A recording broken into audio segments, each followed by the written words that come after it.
Hi guys, so this is my new wig from Lwigs. So this is not how it came. It came with like really tight curls, and then I've separated it. I've put products in it, and I'm still kind of trying to work it. When I first got it, I really did not like it, honestly, but I've been trying to like figure out how to wear it, how to I guess work it, what products work good for it, because the hair feels soft, but it kind of feels fake at the same time. Like, I don't know how to explain it. Like, it's supposed to be human hair. It feels like it, but it also doesn't. It almost feels like weird because it gets so stiff, and that's not even because of the stuff I put in it. Even without the products, it just feels so, like,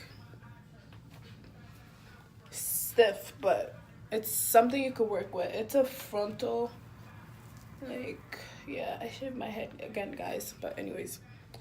So, alright, let's keep on watching. So, this is the hair before I straighten it.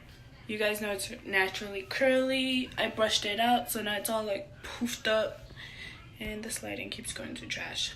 But anyways, so I'm gonna try and straighten it. I'm kind of scared because I don't know if the curl is gonna come back after I put heat on it, but I guess we'll find out. So I'm gonna do that now, and I will be back. So guys, this is the hair straight. It took me like 2 hours, but I don't know, I don't really like it straight. It's kind of, so I just wanted to show you guys the process of getting it back to curly. All I've literally done is get my spray bottle, which just has water in it, and just spray it. So this is the final look, guys. Basically, curls are all back.